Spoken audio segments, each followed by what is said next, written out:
My ego was trying to trick me into believing that if I take this step, everything's going to crash. I'm going to lose my house, my girlfriend, my everything. When in truth, I've done this before and I didn't die then, and I'm not going to die now.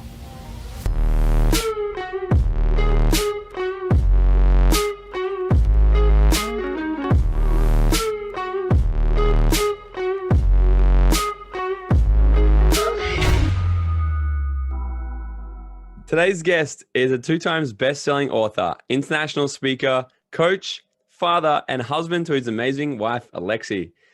Being placed in special ed class back in school and becoming very angry and rebellious, he got involved with the wrong crowd, and after having one of his best friends killed in a shooting, he knew that he had to make some changes, beginning with his environment.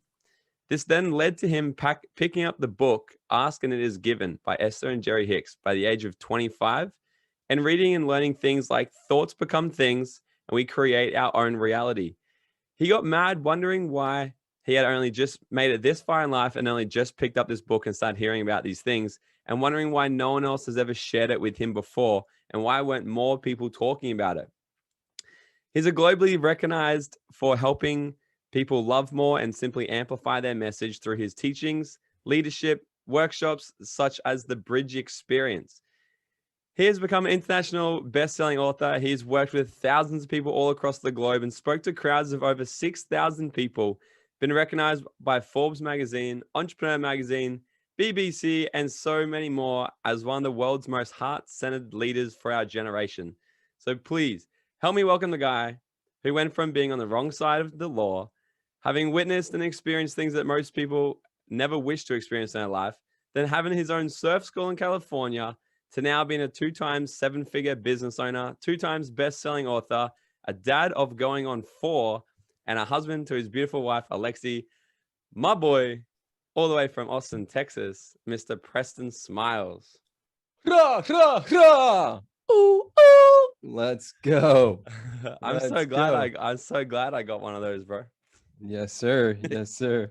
I've been doing that since I was in high school. We used to make that sound to signify that it was like a call to when we were skipping class. If you heard that sound, that was the way to go. So like if my friends were around the corner and we were all trying to find each other, we'd go, ooh, ooh, and then everybody'd be like, oh, they're over there.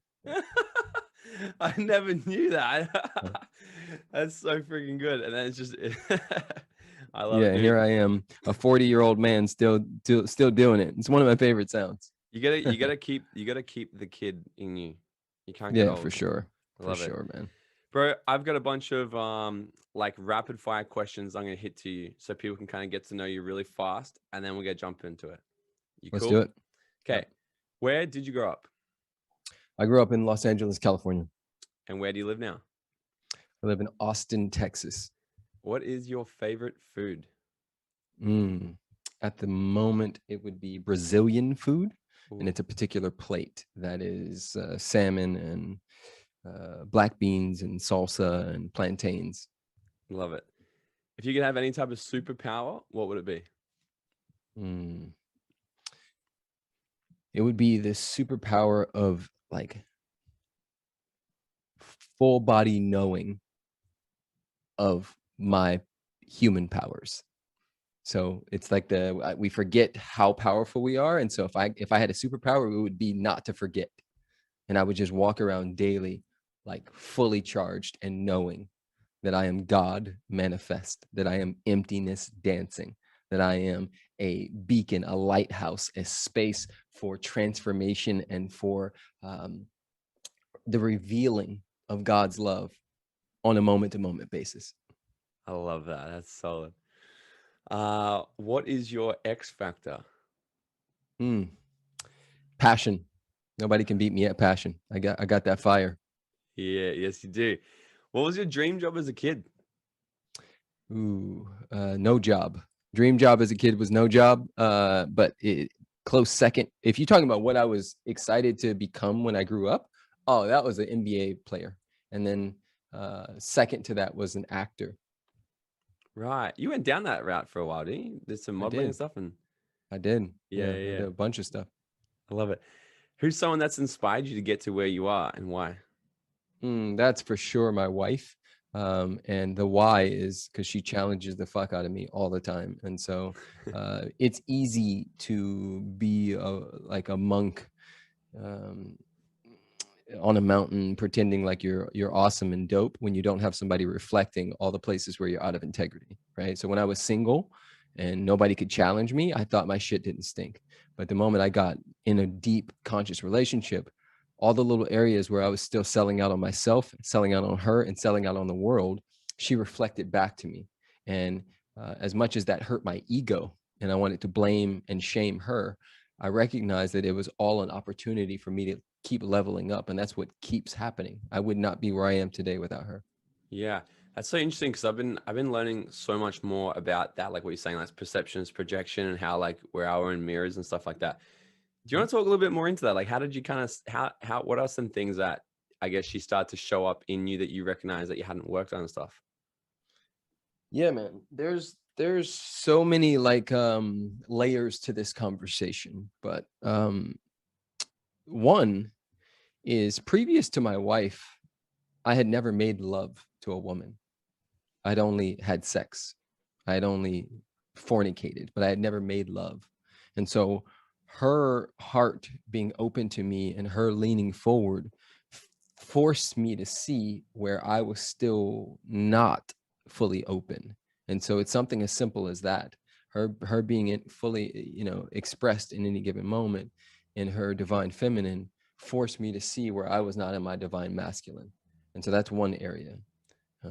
Another one, and this is a funny one, we went to the movies, and this is when we were dating. We were first dating. Not many people know this story, so you get an exclusive. You're Yes. first dating, and we went to the movies, and I said, "Oh, I got this," and I bought the tickets, and we went to go give the person the tickets for the movie, and she looked, and she was like, "This says child.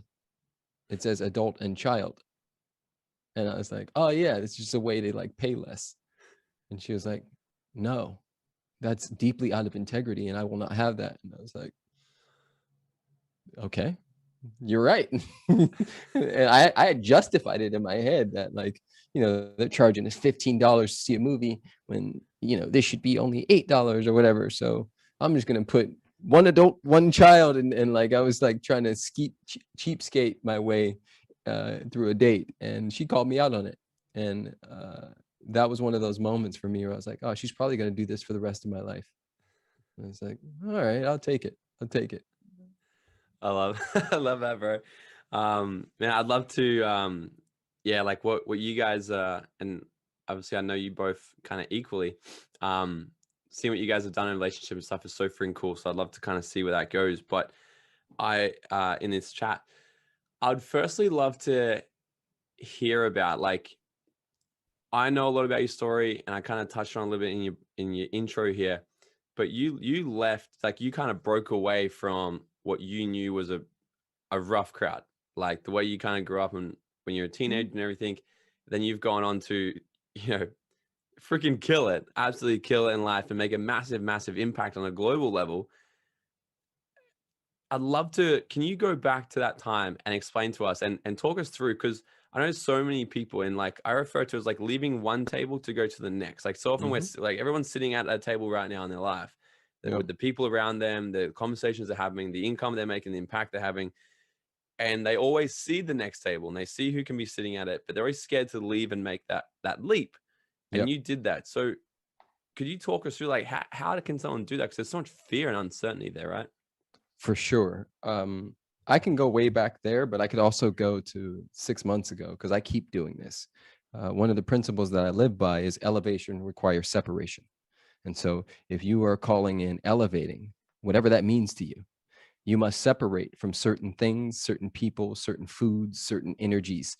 And what got you here won't get you there. And so even as of the last 8 months, recognizing that the tables that I were at were beautiful and amazing. And not that I needed to leave those tables, because it's not about leaving them forever, but when in the conversation of what is the next evolution for me, the question must be, as an entrepreneur, as a father, a girlfriend, a husband, whatever you are, whatever title you give yourself, the question must be who, not how.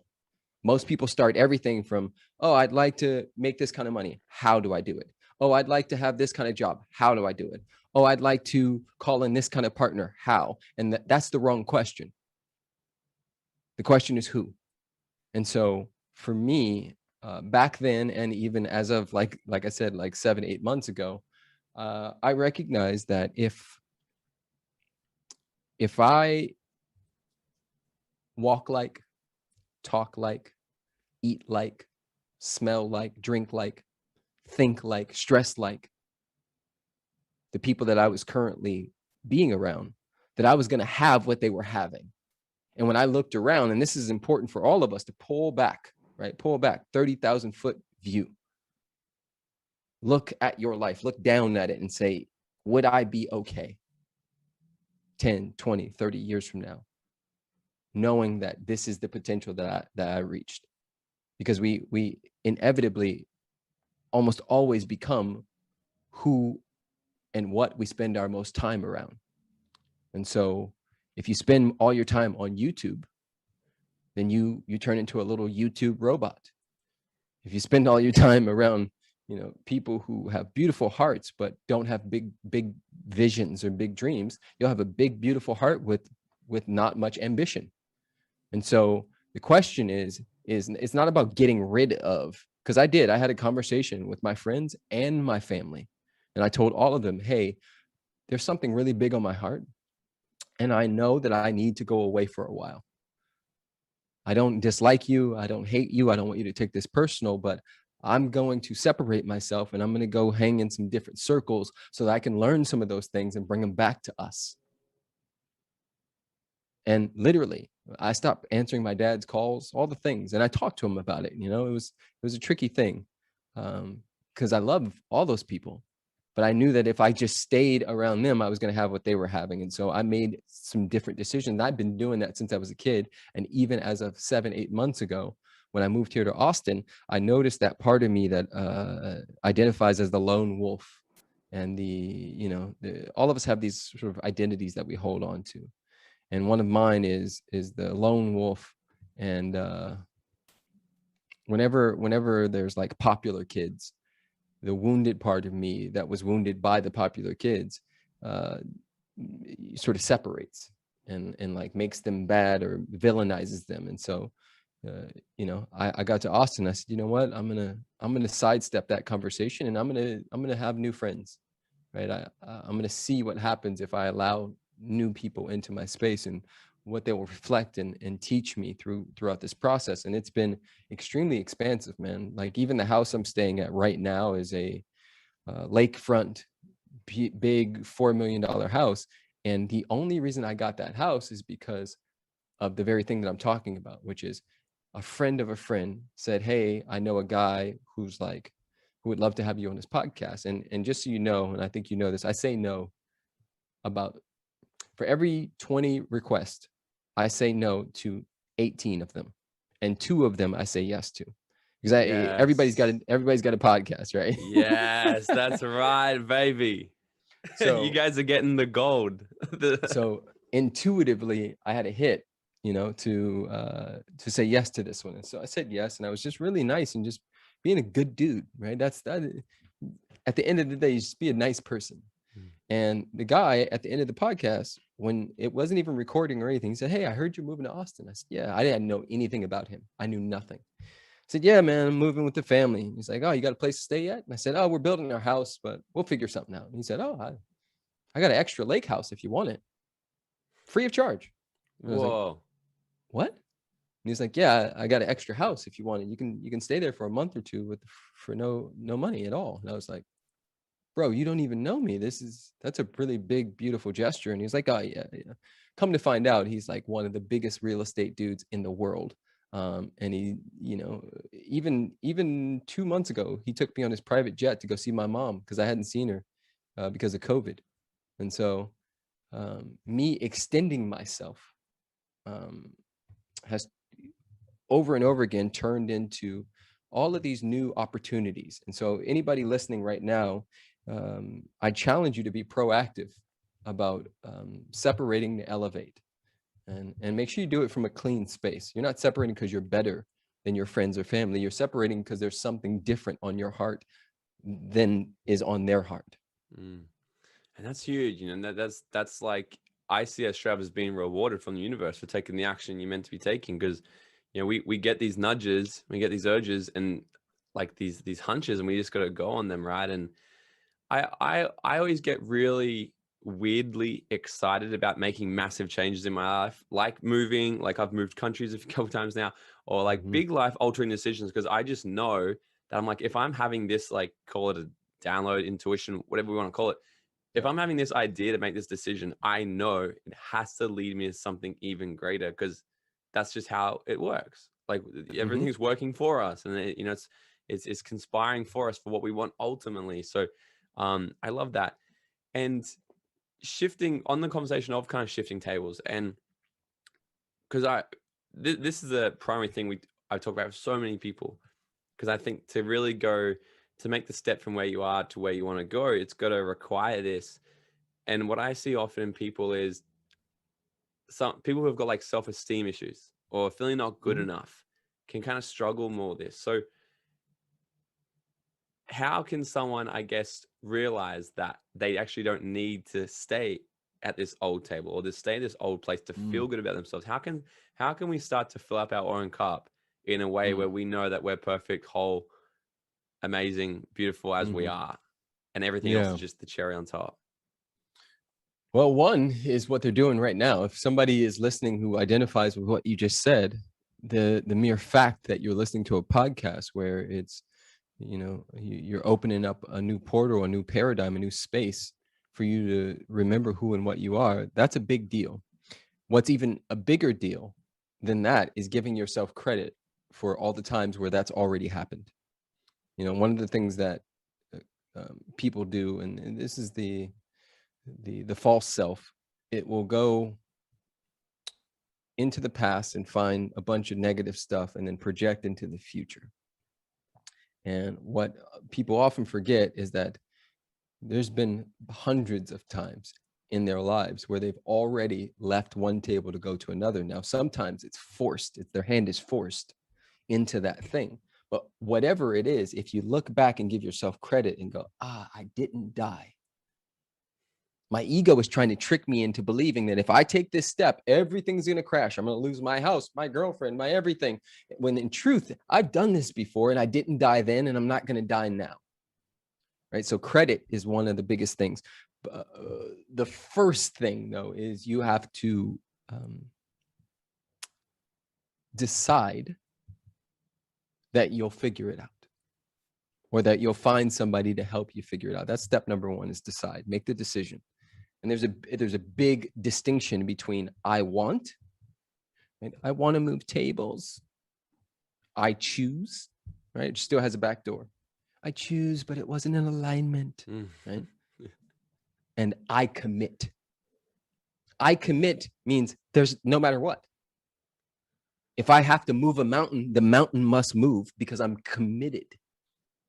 And so paying attention to your language and making sure that you are playing with that. And how to commit, this is just going a little deeper, is get leverage on yourself. Who wins when you win? Right? Who loses when you sit on the sidelines and get ready to get ready? What is it costing you? What is it costing your friends? What is it costing your mom and your dad? What is it costing all the people who you are here to serve, but you're too fucking scared to step out and go after the thing? What is it costing them every day that you sit on the sidelines? So you got to get leverage on yourself. For me, I make so many major moves because I leverage it off of my kids. Every time I'm hiding or playing small, I say, you're robbing your kids, bro. So getting leverage on yourself and making a decision. Number two is micro wins, right? So just try little things. We're not asking you to move across country. Just decide that instead of going to the same cafe you always go to, or the same group chat you always go to, that you just try something a little different. Just notice and get it in your body. Just notice what it feels like to switch up the routine, and then give yourself credit for it. Credit is a big word here. Switch up the routine, give yourself credit. Switch up the routine, give yourself credit. What you're doing is building a somatic body that can hold everything you say you want and then some. A somatic, soma means the wisdom of the body. A lot of people from the mental state say, I want $1 million, but they haven't built the body, right? I remember 2012, 2013, me doing Smiles Surf School, knowing that I was calling in $1 million business, but I knew I wasn't ready for it then. How did you know? My mind wanted it, but my body was, I couldn't hold $1 million. I did not build up the type of container that could hold that. And what do you mean by this? Like, how did you know you weren't in $1 million body for people? Yeah. Yeah, because I wasn't even in $100,000 body. That's how I knew. That's the thing. You just got to look at your results. Like, yo, where am I vibrating at? Right? Like, what am I a vibrational match for? And when I started to look around, I was like, oh, yo, this is not it. Right. And so instead of beating myself up, I said, I'm going to build to that. Right. Same way, if I wanted to build a muscle bound sort of ripped body, I wouldn't just day one be like, oh, I hit the gym, so let's go. Give me the muscles. Give me the 6-pack. No, I got to build up to this. And I'm guessing, like, is this kind of like when you're thinking building up to $1 million body, $1 million vibration, is this environment, your thoughts, the way your habits, is this kind of what you're talking about? Yes, exactly. Yeah, exactly. So what were the biggest differences you found from not being in a 6-figure body to $1 million body? Were there some key things that you realized you're like, holy crap, I got switch this, and when you switch, you start seeing results? Correct. Yes. One of the first and biggest ones was taking 100% responsibility for my entire life. Because the $100,000 body, the $30,000 body, that one was blaming everybody else for why I was where I was. But and what happened for me was I was 33 years old and I moved back in with my mom. And I knew that I was taking a few steps back to take a lot of steps forward. I didn't actually know what that path was going to be like, but going back to it, I knew that all I needed to do was find a who that could help me do that. I didn't have to know how. I just had to know a who that knew how. You follow me so far? Mm-hmm. So the money I was spending on rent, I took that money and I got myself a coach, somebody who knew the who, and could help me unravel the how. And that year, 2014, I made 150,000. The next year, I made 300. The next year, I made 600. The next year, I made 1 million, and I have not stopped. I used these principles which we're going through. Number one, decide. I decided that it was game on, that I was going to turn pro as a coach. I was dabbling before. Oh, I like coaching. Oh, I like books. Oh, I like workshops and seminars. But am I willing to be a professional coach? That's a whole nother beast. And so I decided and committed to going pro. That's number one. Number two, I looked around my life and I took responsibility for all of it. Number three, I took inventory of what needed to go away in order for there to be space for what I was calling in. Right. So let's just think of it like a 3-bedroom house, right? If everything in the house has just stuff all the way up to the top of the windows, there's no space to expand in that house. There's no space to have a different vision inside of that house. There's no space for a potential suitor to come in and offer to buy that house so you can get a bigger one. So I needed to clear space. Elevation requires separation. That's number three. I began to look around my life and say, what do I need to separate from in order to elevate? So that happened. Number four was I started to clean up my language and work out my language the same way I was working out my biceps. So a lot of people spend a lot of time on their abs and their biceps, but they don't spend a lot of time on their language. And so I began to speak, and I say this all the time, speak what you seek until you see what you said. I began to speak and prophesy about what was coming, because who the fuck knew what was coming, right? So how about I just make up a story and believe it, right? I began to speak into existence that there's something happening here. The universe is moving ahead of me, and it knows what I desire. And so there's something happening here. And I just got out of the way, and I just kept speaking it into existence, outwardly and inwardly. I would meditate, and I would do this mantra: I deserve, I allow, I receive. I deserve, I allow, I receive. I deserve, I allow, I receive. And I would let it just penetrate and permeate my entire body and see and feel what it feels like to be rich now, to be wealthy now, to be abundant now. And what happened was I became a vibrational frequency for all of that stuff. And people started looking at me different and feeling into my energy. And I was so full from the inside out that I became a magnet.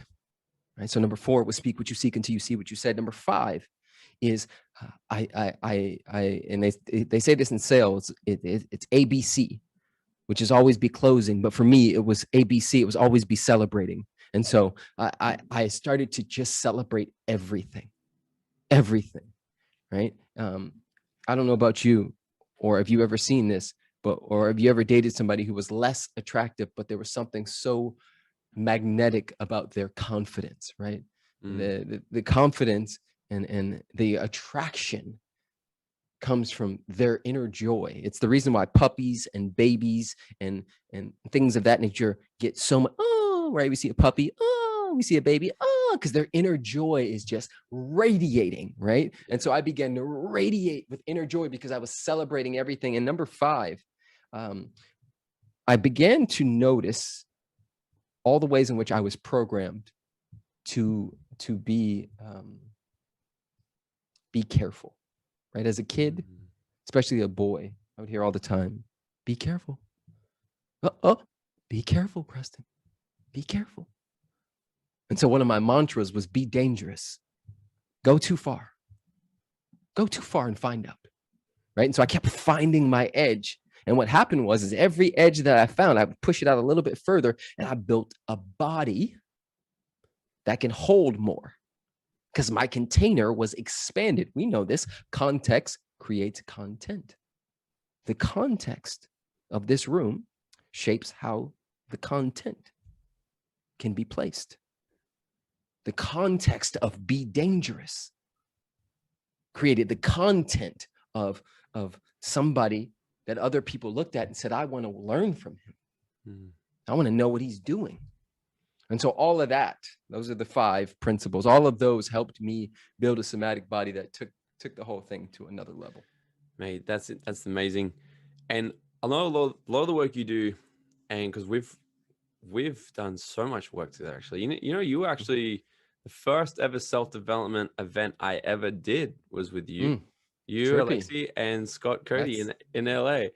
And yes. Do you remember that one?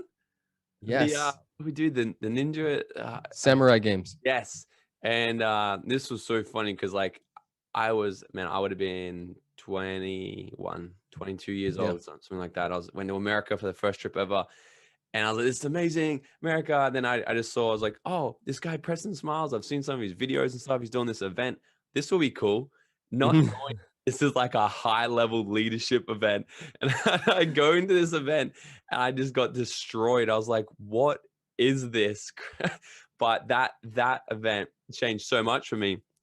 And I started to learn all about this stuff called trauma and things that people hold on to, and all of our past shit, how it just carries on. So like I was a lot younger and naive then. And like I said, I was really in the beginning of self-development, not knowing that things that have happened in your past actually do drag into your present if you allow them to. So I know a lot of the work you do is around healing trauma and helping people, I guess, release that crap so they can really tap into their inner magic. Do you want to talk a little bit into that, and how and why do people bring things into the present, and how can they start to release it and see Mm. them for who they really are so they can tap into a higher level of themselves? Yeah, man, that's a loaded question, and we could be here all day, all night with that question by itself. So I'll just briefly touch on a few things. Uh, our mental maps and our nervous system, our psyche, is formed between 0 and usually 7 years old. And so most grown adults die still operating from the 5, 6, 7-year-old nervous system, even though they have more sophisticated language and bigger muscles and bigger titties and all those things. They're still operating from a childhood nervous system. Now, during that time, almost everybody experiences some level of trauma. And if we were going to define trauma, there's big T trauma like rape and physical abuse, sexual abuse, like extreme mental abuse, car accidents, evasive surgeries, diseases. These are big T traumas. Surviving a natural disaster. But then there's little T traumas, right? Now, those are a little more subtle. Those are that moment where you get an A+ and your sister gets a C, and you see the look on your mom's face when you celebrate, which basically says, don't do that. And so you begin to dim your light. Little T traumas happen in so many different ways. And most of the time, we've already experienced hundreds of them by the time we're 7, 8, 9, 10 years old. And the body is a living library that stores everything we've ever been through. If you've ever seen a cheetah chase down an impala on National Geographic, if the impala gets away, what happens is once they get to safety, keyword safety, they begin to do this shaking motion and breathing to reset their nervous system. Well, most humans, when they get away from a trauma, never actually take the time to reset their nervous system. And so therefore, they are stacking on top of trauma after trauma after trauma until they become a certain kind of way. And then they identify with that way. Oh, I'm just shy. No. Shy was a strategy to stay safe. Oh, I'm just an aggressive person. No. The aggression is a strategy to stay safe, right? All of these things are not who we are, they are who we became. And the work that I do with one-on-one clients and I have an institute called Elementum Coaching Institute that I co-run with Christine Hasler, Stefanos, and Alexi, my wife.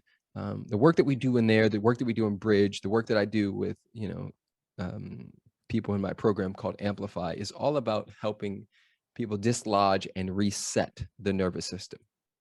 Because every one of those traumas that we dislodge out of the body gives us more space, and more space can be linked to creativity and abundance and flow and all of those things. And so I hope that answered your question. I could go deeper and longer, but I think that's a good start. Yeah, absolutely. And it is a thing, like, and this is why I love just teaching self-development and, just getting all this out there and bringing amazing people like you onto the show, because we don't get taught this stuff in school.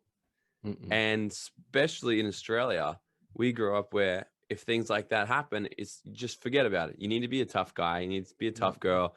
Don't let others see the weakness. And we'd start to develop this like armor suit that is trying to keep, we're using it to keep us safe, but it's only holding us back from more and more and more.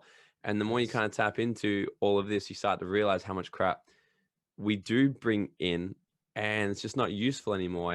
And like that, like our body and our energy can only ever be at capacity. We can't ever have more or less. So it's either going to be filled with good stuff or crap stuff. But most people walk around with so much shit. And That's one thing. So many people, like, I sleep like 5-6 hours a night, Mm, right? And sometimes people are like, how do you do that? I'm like, I just don't need anymore.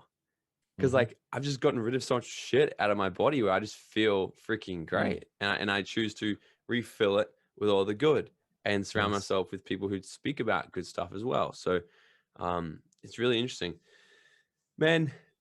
If someone is listening to this and they're wanting to get into the online space, they're wanting Mhm. to level up their brand, they're wanting to really kind of create a bigger impact, or like you said, go pro.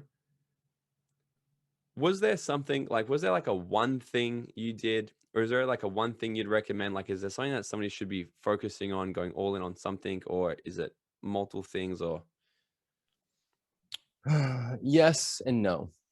Um, the one thing for me is letting go of the expectation that there's one thing that will get you to the top of a mountain, right? Because that would assume that if I just take one step, that I'll just find an elevator and won't have to.